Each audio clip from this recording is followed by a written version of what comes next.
Thank you, Mr. Chairman and Ranking Member McCaskill, for holding this hearing.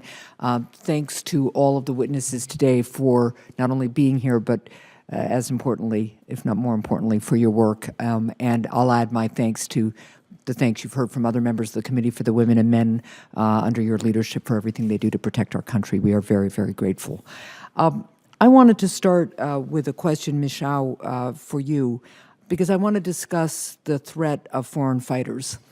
Last year, then FBI Director Comey alluded to the possibility that there would be a flight of ISIS fighters after Raqqa fell. These fighters would return to their countries of origin or to other countries and carry out attacks against the West, was the theory.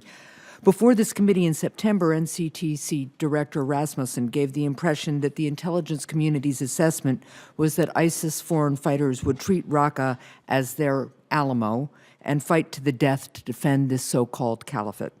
Since that hearing, Raqqa has fallen, but news reports have indicated that rather than fighting to the death, many ISIS fighters fled the city. For instance, the Department of Defense's own news service published an article on October 10th entitled, "ISIS Fighters Continue to Flee," DoD spokesman says. So, Ms. Shao, can you set the record straight on the current ISIS foreign fighter threat now that Raqqa has fallen? Absolutely. Thank you for the question. So we still expect that many foreign fighters have and will stay to fight in the theater, and that possibly die there, as we've seen in previous battles, but at least some will leave. This doesn't mean that they're necessarily going to return to their countries of origin, however, nor that they're going to congregate in a particular conflict zone. In fact, in terms of trend analysis, we have not seen either of those things yet. But it's worth remembering, I think, in this discussion that it isn't actually very easy to leave that region. So the foreign fighters would have to cross basically 3 hurdles. One, they'd have to escape ISIS control, which is not an easy thing to do. ISIS often requires that they ask permission to leave areas of control and threatens retaliation against them as well as their families. The second thing they'd have to do is evade the military forces in the region. Yep. And the third thing is secure travel documents and financial support to get out as well. So I think it's worth noting that Turkey has worked with the U.S. to secure large portions of the border with Syria. They've deported individuals that they assess belong to ISIS, and they've added more weapons and manpower as well along areas of the border. And so do we have our own strategy for dealing with the ISIS foreign fighter threat post-fall of the caliphate?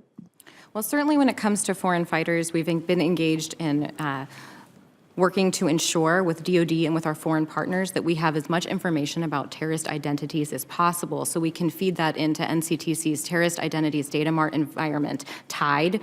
TIDE is the basis by which all individuals trying to enter the U.S. through any form of immigration benefit, whether it's the refugee program, whether it's visas, are screened against. So we work with our partners to make sure that that information is as robust as possible. And as Mr. Mitchell mentioned, one of the key areas that we're continuing to work on in that screening arena is biometric information, which will be a leap forward. Right. So let me thank you for that answer, and let me turn to Mr. Mitchell, because this next question is really falls right on what Ms. Shao was just talking about, because I want to touch on the report from the BBC from November 13th that indicated that the U.S. approved a deal to allow ISIS fighters and their families to flee Raqqa. And Mr. Chairman, I'd like to enter that news story into the record. Yeah, without objection. Thank you. Here are a couple of the key points from the news story. The convoy, according to one of the drivers interviewed, was 6 to 7 kilometers long, included almost 50 trucks, 13 buses, more than 100 of ISIS's own vehicles, and tons of ISIS weapons and ammunition. The convoy included scores of foreign fighters from, quote, France, Turkey, Azerbaijan, Pakistan, Yemen, Saudi, China, Tunisia, Egypt, close quote. It also reportedly included some of ISIS's most notorious members. A Pentagon spokesman indicated that this was not a U.S. orchestrated deal, but that an agreement had been reached to screen ISIS-aged males who were leaving as part of the convoy. It's clear that anyone who left Raqqa as part of that ISIS convoy could potentially be a future terrorist threat, and especially any foreign fighters among them. Therefore, it's critical that the United States take proper precautions to screen and collect fingerprints for everyone on that convoy. So I'd like to drill down on exactly what kind of screening took place. First to you, Mr. Mitchell, who agreed to this deal and this process, And did we administer the screening, and did all members of the convoy have their fingerprints collected? Thank you for the question, Senator. I'm not familiar with the BBC reports. Okay.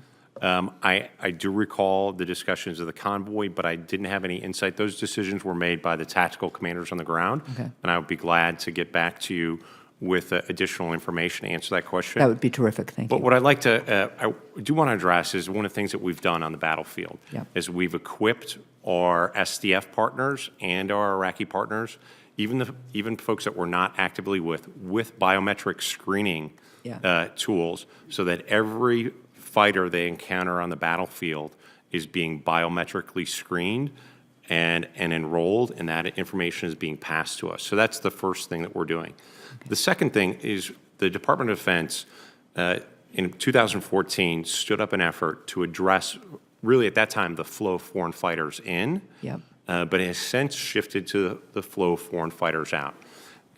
Based in Jordan, has over 24 international partners, both military, law enforcement, and international organizations. That is a forum where we not only share information, principally unclassified, publicly available information, and we help these other partners to take their proprietary information from their country about individuals who might have left, to look at social media and other publicly available information to combine it with that. They share all that with the United States, and they have an opportunity to share with other partners. And this effort, again, is specifically focused on identifying that flow of foreign fighters. It's complementary to the work that's done in the intelligence communities.